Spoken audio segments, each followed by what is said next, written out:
నమస్తే, welcome to legend TV. ప్రస్తుతం మనం హస్బెండ్పేటలో ఉన్నాం. ఇక్కడ దగ్గరగా 250 మంది పేదలకు ఇక్కడైతే నోటీసులు ఇచ్చినట్టుగా హైడ్రా అధికారులు చెప్తున్నారు. సో ప్రధానంగా ఇక్కడ మాట్లాడే ప్రయత్నం చేద్దాం. మా స్థానికులు కూడా ఉన్నారు. అమ్మ చెప్పండి అమ్మ, ప్రధానంగా అంటే ఏంటి నోటీసులు ఎప్పుడు ఇచ్చారు మీకు?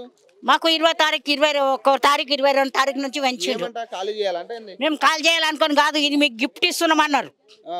ఏం గిఫ్ట్ అని నేను అడిగిన. గిఫ్ట్ ఏంది అనుకోని నేను అడగగానే ఏమన్నా తెలుసా, గవర్నమెంట్ నుంచి వచ్చింది అన్నారు. ఏ గవర్నమెంట్ నుంచి వచ్చిందని నేను అడిగిన. అడిగితే నువ్వు సంతకం పెట్టి ముందుగా నీకు ఇస్తా అన్నది. నేను ఇస్తా అన్నది. సరేలే అనుకొని నేను తీసుకున్న తర్వాత నాకేమన్నా తెలుసా, ఇగో మీ ఇల్లు గులగొడుతున్నా అన్నది. ఎవరు గులగొడతాడే? మా జాగా మేము భూములు మా అత్త మామల మా అత్తలో మా మేను, నా తర్వాత నా కూరలు తర్వాత నా మన్మన్లు. చెరువు అంటారు కదా, ఇది చెరువు ఎందుకు అవుతుంది? ఇప్పుడు ఇందిరమ్మ ఉన్నప్పటి నుంచి ఉన్నాం మేము. ఇన్నే ఇందిరమ్మ కొరుకున్నప్పటి నుంచి ఉన్నాము. ఎన్టీ రామారావు ఉన్నప్పుడు ఉన్నాము. ఎవరు మన ఆయన రాజశేఖర రెడ్డి ఉన్నప్పటి నుంచి ఉన్నాము. మళ్ళా చంద్రబాబు నాయుడు ఉన్నప్పటి నుంచి ఉన్నాము. ఇప్పుడేమో ఈయన ఎవరు కేసీఆర్ ఉన్నప్పటి నుంచి కూడా మాకు ఒక నోటీస్ రాలేదు, మాకు ఒక ఏం రాలేదు. మాకు ఇప్పుడు ఎట్లా ఇస్తుండు? మేము గ్యాస్లో దీపం మీద బతికిన వాళ్ళము. చెర్ల నీళ్ళు తాగినాము, చెర్ల తానాలు చేసుకున్నాము, చెర్ల బట్టలు వింటుకున్నాము. మాకెవ్వరు ఒక్క పుల్ల కూడా ఖాళీ చేయకపోతే కూల్ చేస్తా అంటారు కదా, మరి ఇల్లు ఎవరు గురేస్తారు? ఇదేంది? ఆడిచ్చిండ్రా లేకపోతే ఆయన అయ్యి ఇచ్చిండ్రా? గవర్నమెంట్ ఇచ్చింది. మళ్ళీ గవర్నమెంట్ ఇచ్చినప్పుడు గవర్నమెంట్ ఎట్లా కూడా కొడుతుంది? పెళ్ళ మొగందా లే అమ్మ మొగందా? మరి ఈ రోడ్లన్నీ గవర్నమెంట్ వేసింది. రోడ్లన్నీ గవర్నమెంట్ వేసిండు. చెత్త పన్ను కడుతున్నావు. ఏంది? నేను ఇంటి ట్యాక్స్ కడుతున్నా, నల్ల బిల్లు కడుతున్నా, కరెంట్ బిల్లు కడుతున్నా, మా మోడీ బిల్లు కూడా కడుతున్నా, నేను బిల్లు కూడా కడుతున్నా. మరి ఇన్ని సంవత్సరాల ఉన్న వాళ్ళు మరి ఖాళీ చేయమంటే ఏడుకు పోతా? నేను పోతా. నాది నాకే కావాలి. ఆయన చాయ్ కూడా దాని బిస్కెట్ కూడా వద్దు. నేను ఈయనే బతుకుతా, నేను ఈయనే తెస్తా. కావాలంటే అందరిని చంపేవాడు, ఆయన ఒక్కటికే ఉండమను. మరి పేదల జోలికి రానన్నాడు కదా రేవంత్ రెడ్డి. మరి ఇప్పుడు పేదలు కడుపు వస్తుండ్రు. ఎందుకంటే సార్ ఆయన ఆగ్రహించుకోను, పేదలు చంపాను, ఆయన ఆగ్రహించుకోమను. మాకు వికలాంగులు ఉన్నాం మేము. మా బాబులకు మేము ఏంది మా పరిస్థితి? తిండి లేక తికన్ లేక ఇది ఏంది మా పరిస్థితి సారు? ఇప్పుడు పొమ్మంటే ఏడిపోతారా? అదే మాకు ఎక్కడ ఉన్నది? మాకు ఇన్నే సచ్చిన ఇన్నే కూలబట్టిన మమ్మల్ని ఇంట్లోనే చంపని. కానీ మేము అయితే మా ఇంట్లో మాకు కావాలి. అంటే ఏమన్నారు? మేము గిఫ్ట్ ఇస్తాం, అవి ఇస్తామమ్మా, మీరు ఉండాలి, చేయాలి, ఇది కూల కొడతాం, కాల్ చేయమంటే అదేంటమ్మా? అదమ్మా ఇది రాజుది, వికలాంగులు ఉన్నాడు కదా అట్లా. గుడికి కూడా ఇచ్చి పోసమ్మ గుడికి ఎవరు తీసుకుంటారు? పోసమ్మ వచ్చి లేచి తీసుకుంటుందా? తీసుకోదు కదా. ఆమె గేట్ కు అంటబెట్టిపోతారా? ఆమె గేట్ కు అంటబెట్టిపోతారా? ఎవరన్నా పెట్టిండ్రా అదే తీసుకో, మధ్యలో పెట్టు, చార్మినార్ మధ్యలో పెట్టు, గోల్కొండ మధ్యలో పెట్టు, అప్పుడు నీకు తెలుస్తుందిరా. మరి అట్లా కదా, గుళ్ళు కూడా గోలు కొట్టుడు అంటే మరి ఏడుగు పోవాలా? దేవత కూడా ఇగో దేవత గుడి ఎప్పటి నుంచో ఎన్నో ఏళ్ళ నుంచి ఉంది. ఈ గుడి ఎందుకు అంటే మేము ముంగట చెప్పుకుని కట్టుకున్నాం. పాత గుడి అట్లనే ఉంది. చారాన బొంతలు కుట్టేసి బతికినాము, చిల్క పరిస్థితి నుంచి బతికినాము. మేము ఎంత బతికినాము మాకు తెలుసు. నేను మేము అస్సలు చెయ్యం. ముత్తాత వచ్చినా కానీ చెయ్య. మాకు కావాలి సార్, గుడి ఉండాలి, అన్ని ఉండాలి. ముత్తాతల నుంచి ఉన్నది సార్, మా తాతల తల నుంచి. అట్లా న్యాయం అవుతుందా సార్? రేవంత్ రెడ్డికి న్యాయం అవుతుందా? ఏం చేస్తుంటారమ్మా? పని చేసుకుంటాం సార్, ఉప్పర్ పైన అదొకటి ఇదొకటి చేసుకొని బతాం. ఇప్పుడు 35 సంవత్సరాలు ఉన్నది సార్. 35 సంవత్సరాల నుంచి ఇంతవరకల్లా ఎవ్వరు రాలే, ఎవ్వరు అడగలే సార్ మమ్మల్ని. ఇప్పుడు ఈ రేవంత్ రెడ్డి సార్ వచ్చి మేము ఏదో మాకు సహాయకరం వస్తాడని మొత్తం మాకు ఎసరు పెట్టి ఉంచుతాను. మా పిల్లల తిండేంది, తికానేంది, వికలాంగుల బాబులను పట్టుకొని ఏంది పోడు, ఏడికి పోవాలి, మేము ఎక్కడికి పోవాలి చెప్పు సార్, మీరే చెప్పుర్రి. ఖాళీ చేయాలంటారు మమ్మల్ని ఇంతవరకల్లా అన్నారు ఖాళీ చేయాలని అనలే. కానీ ఇప్పటికే మాకు కావద్దు, మా భూములు మాకు ఉండాలి, మా ఇండ్లు మాకు ఉండాలి సార్. అట్లా చెప్పారు. మేము అడ్డుకుంటాం, మేము చేస్తాం, ఏం కాదమ్మా అని చెప్తున్నారు. మీరు మంచిగా తినండి అంటే మేము అన్నాలు తినకుండా మా పిల్లలకు మేము తిండి లేకుండా పనులు లేకుండా ఏ పనికి పోతున్నాం సార్. ఎప్పుడు వచ్చి కూలగొడతారని మాకు భయం. ఏ నైట్ అనకుండా పగలు అనకుండా కూలగొడతారని మాకు భయపడి తిండి లేక తికని లేకుండా అన్నాం. ఇప్పుడు మరి ఇప్పుడు ఏమంటారు మరి రేవంత్ రెడ్డి? మాకు కావాలా సారు, దయచేసి రేవంత్ రెడ్డికి న్యాయం కావాలి, వాళ్ళ పిల్లలకు కావాలి న్యాయం. కానీ ఇట్లా చేయొద్దు మమ్మల్ని, ఇది పద్ధతి కాదు సారు. చెప్పనండి, మీరు ఎన్ని సంవత్సరాల నుంచి ఉంటున్నారు? మేము ఇక్కడ పుట్టి పెరిగినాం. మా ఫాదర్ 50 సంవత్సరాల నుంచి ఉన్నారు. మా తాతలు గిట్ట ఇంకా 70-80 సంవత్సరాల నుంచి ఉన్నాం. మాకు ఎప్పటి నుంచి కూడా నోటీస్ రాలేదు. మాకు ఎప్పటి నుంచి నోటీస్ రాలేదు. ఇప్పుడు ఖాళీ అంటే మేము ఖాళీ చేయలేం.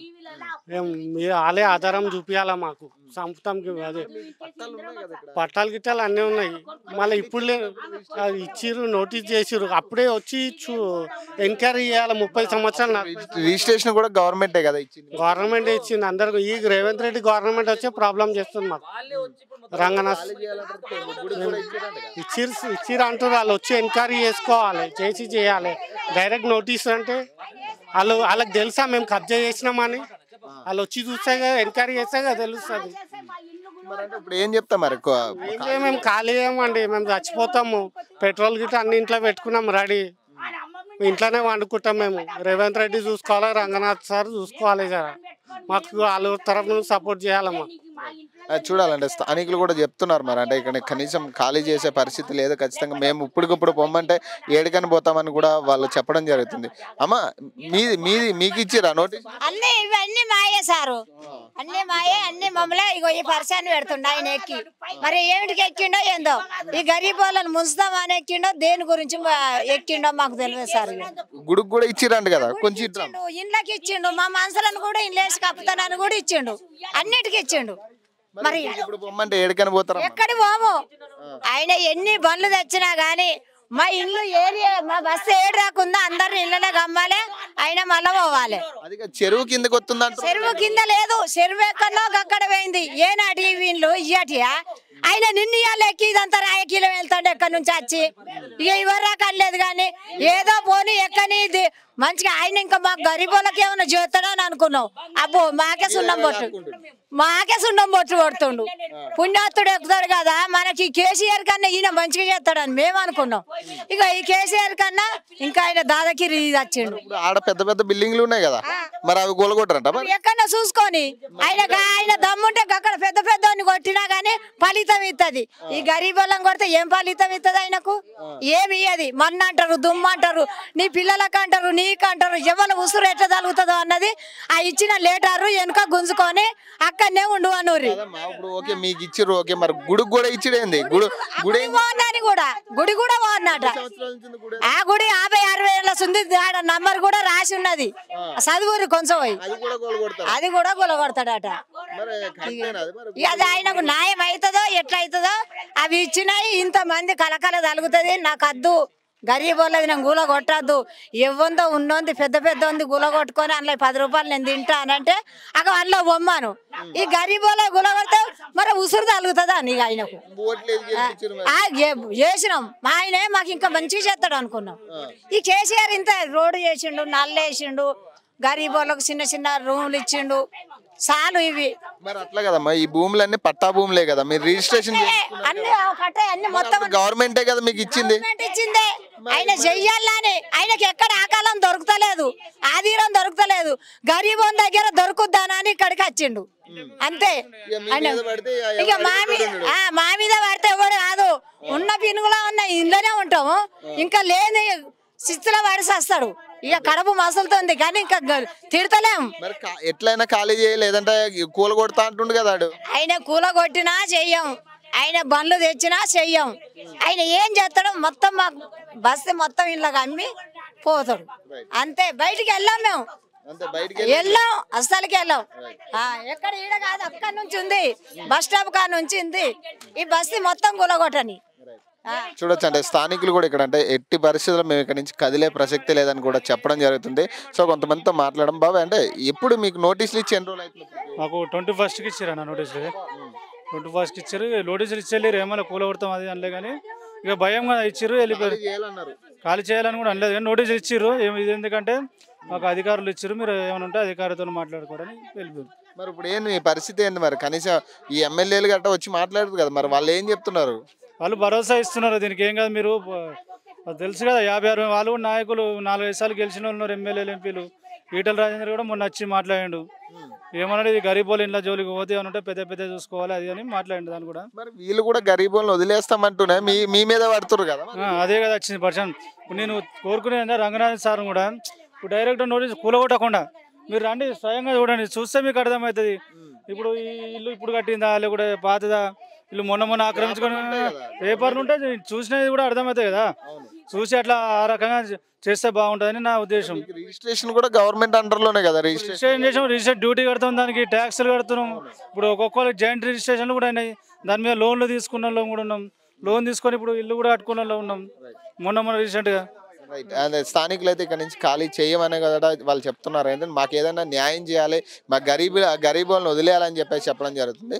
సో ప్రస్తుతం అయితే గుడి సంగతి, అంటే గుడికి కూడా నోటీసులు ఇచ్చారంటే అది కూడా చూద్దాం. అసలు గుడికి నోటీసులు ఇచ్చడం అనేది ఇప్పటిదాకా ఎవరు కూడా చేయని పరిస్థితి. ఏ గవర్నమెంట్ వచ్చినా కూడా గుడిని కానీ మసీదుని కానీ చర్చిని కానీ టచ్ చేయని పరిస్థితి. మరి గుడికి 60 సంవత్సరాల నుంచి 50 సంవత్సరాల నుంచి ఉన్న గుడికి కూడా నోటీసులు ఇచ్చడం అనేది నిజంగా కూడా ఇక్కడ హర్షం వ్యక్తం చేస్తున్నారు ప్రజలు కూడా.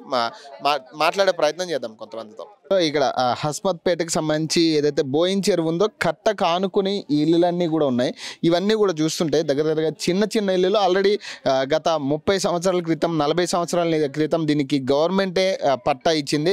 రిజిస్ట్రేషన్లోనే ఉన్న భూములన్నీ ఇవన్నీ కూడా. మరి వాళ్ళు కూడా ఏం చెప్తున్నారంటే స్థానికులు, మరి అప్పుడు మాకు ఏదైతే రిజిస్ట్రేషన్ గవర్నమెంట్ అండర్లోనే జరిగింది కాబట్టి మరి ఇప్పుడు వచ్చి ఖాళీ చేయడం ఎంతవరకు కరెక్ట్ అనేది కూడా వాళ్ళు ప్రశ్నిస్తున్నారు. సో ఇక్కడ రోడ్లు కూడా చూడొచ్చు. రోడ్లు వ్యవస్థ కానీ కరెంట్ పోల్స్ కానీ మన ఏదైతే నల్ల వాటర్ కానీ అన్నీ ఉన్నాయి ఇక్కడ. మరి అన్నీ కూడా గవర్నమెంటే కదా మాకు ప్రొవైడ్ చేసింది. మరి ఇప్పుడు అదే గవర్నమెంట్ ఇదంతా కూడా కబ్జాకు గురైంది, FTLలో ఉంది అని చెప్పి ఖాళీ చేయమనడం ఎంతవరకు కరెక్ట్ అని కూడా వాళ్ళు చెప్పుతున్నారు. మేము దగ్గర 30 సంవత్సరాల నుంచి ఇక్కడే ఉంటున్నాం. మరి ఈ ప్రాంతాన్ని మేము ఖాళీ చేసి పొమ్మంటే మేము ఏడికి పోవాలి? మరి 30 సంవత్సరాల నుంచి మాకు అన్ని పట్టాలు ఉన్నాయి, మేము ఇల్లులు కట్టుకున్నాం. ఇక్కడ మాకు అదే గవర్నమెంట్ మాకు రిజిస్ట్రేషన్ చేసింది. మరి అప్పుడు లేని అభ్యంతరం మరి ఇప్పుడు ఎందుకంటే రేవంత్ సర్కార్ వచ్చిన తర్వాత నుంచి మాకు ఈ ఇబ్బందులు స్టార్ట్ అయినాయని కూడా వాళ్ళు సూటిగా చెప్తున్న పరిస్థితి. మరి ఇప్పటిదాకా కూడా ఏ గవర్నమెంట్ ఉన్నా కూడా మాకు ఎక్కడా కూడా నోటీసులు ఇవ్వలేదు. ఇలాంటి పరిస్థితి మాకు గతంలో ఎప్పుడూ రాలేదు. మరి ఇప్పుడు నోటీసులు ఇచ్చి కూలగొడతామంటే మేము ఎక్కడికి వెళ్ళే ప్రసక్తే లేదని కూడా వాళ్ళు తేల్చి చెప్తా ఉన్నారు. మరి ఇక్కడ టెంపుల్కి కూడా వాళ్ళు నోటీసులు ఇచ్చారని చెప్తున్నారు. చూడొచ్చు, అంటే దీనికి సంబంధించి ట్యాక్స్కి సంబంధించి చూడొచ్చు. ఇన్కమ్ ట్యాక్స్ వీళ్ళు కట్టే ఇన్కమ్ ట్యాక్స్కి సంబంధించి కానీ ఏదైతే రిజిస్ట్రేషన్ ఏదైతే ఉందో రిజిస్ట్రేషన్ కూడా వీళ్ళ పేరు మీద ఉందని కూడా వీళ్ళు రిజిస్ట్రేషన్ క్లియర్ కట్గా చూపిస్తున్నారు. అంటే మీరు ఎన్ని ఇయర్స్ అయింది?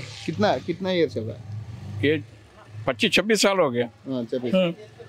क्या बोलते आदमी का आया ना नोटिस देना? नोटिस हम लोग को बोला नहीं कि ये टूटने वाला बोल के नोटिस है दे रहा बोल के आया, खाली दे के चला गया।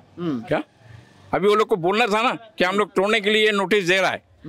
तो जब हम लोग ये नोटिस लेता नहीं था, पर हम लोग को बोला नहीं, क्या बोला गिफ्ट है, ये गिफ्ट है बोल के देके चला गया। क्या गिफ्ट है? अब वो नहीं मालूम, खाली गिफ्ट है बोला। बोल के सर गिफ्ट ये गिफ्ट है। हाँ, तू क्या बोलते है गवर्नमेंट के सर? तो अब वही हम बोल रहे कि टैक्स ले रहा है, टैक्स भरा हुआ, हमारा रजिस्ट्रेशन है, क्या फिर लाइट बिल है, ड्रेनेज का पैसा दे रहा है, हम लोग वाटर भी दे रहा है, फिर तोड़ने का क्या मतलब? సో వాళ్ళు చెప్పేది ఏంటంటే ప్రధానంగా అదే ఇక్కడ ఏదైతే మాకు నల్ల కానీ లేదంటే వాటర్ ఏదైతే పవర్ కానీ ఇవన్నీ కూడా ఇచ్చింది గవర్నమెంటే కాబట్టి ఇప్పుడు వచ్చి ఖాళీ చేయడం ఎంతవరకు కరెక్ట్ అని చెప్పేసి వాళ్ళు డిమాండ్ చేస్తూ ఉన్నారు. దానికి సంబంధించి వాళ్ళు ప్రతి అంశాన్ని కూడా ప్రతి ప్రూఫ్ని కూడా చూపిస్తున్నారు. రిజిస్ట్రేషన్ అయిన పట్టా కూడా వాళ్ళు క్లియర్గా చూపిస్తూ ఉన్నారు. మరి ఈ పరిస్థితుల్లో మరి వీళ్ళని ఖాళీ చేయమనడం అంటే ఇదే గవర్నమెంట్ అండర్లో రిజిస్ట్రేషన్ అయిన కాపీ ఇది. మరి ఇదే గవర్నమెంట్ అండర్లో రిజిస్ట్రేషన్ ఇచ్చి కూడా ఇప్పుడు మరి మీరే వచ్చి ఇది కబ్జా జరిగింది కూల్చేస్తాం అనేది కరెక్ట్ కాదు. FTL పరిధిలో ఉందనేది మరి అప్పుడు రిజిస్ట్రేషన్ చేసేటప్పుడు ఇది FTL పరిధిలో ఉందా లేదా అనేది అదే ఎంప్లాయీస్కి తెలియదా అనేది కూడా వాళ్ళు ప్రశ్నిస్తూ ఉన్నారు. మరి ప్రస్తుతం చూడొచ్చు, అంటే ఆ టెంపుల్ పరిస్థితి కూడా చూద్దాం. అంటే టెంపుల్కి కూడా నోటీసులు ఇచ్చారంటే మరి ఏ స్థాయిలో వీళ్ళు చెలరేగిపోతున్నారు అనేది కూడా ఆలోచించవచ్చు. ఎందుకంటే హైడ్రా సంస్థ అనేది నోటీసులు ఇవ్వమని మొదట మాట్లాడడం జరిగింది. తర్వాత నోటీసులు ఇస్తూ ఉన్నారు. పెద్దవాళ్ళకి ఒక లెక్క ఉంది, చిన్న వాళ్ళకేమో వారం రోజులు గడవన్నారు, అన్నారు, పెద్దవాళ్ళకి నెల రోజులు గడువు అన్నారు. చూడొచ్చు ఇదంతా కూడా ఒక గరీబ్ వాళ్ళు ఉండే ఏరియా ఇది. దీనికి సంబంధించి వాళ్ళు కూడా చెప్తున్నారు వాటర్ కూడా ఎట్లాంటి ఇక్కడైతే ఈ వాటర్ కూడా ఎప్పుడు కూడా స్టోరేజ్ అయినట్టుగా కనపడట్లేదని కూడా వాళ్ళు చెప్తా ఉన్నారు. ప్రస్తుతం అంటే ఈ ఏరియా కూడా చూసుకుంటే ఒక్కసారి మొత్తం ఈ ఇల్లులన్నీ కూడా రిజిస్ట్రేషన్ ఉన్న ఇల్లులు ఇవన్నీ కూడా రిజిస్ట్రేషన్ వాళ్ళు చేయించుకున్న ఇల్లులు ఇవన్నీ కూడా. మరి ఇప్పుడు సడన్గా వీళ్ళకి నోటీసులు ఇచ్చి ఖాళీ చేయమనడం అనేది కరెక్ట్ కాదు.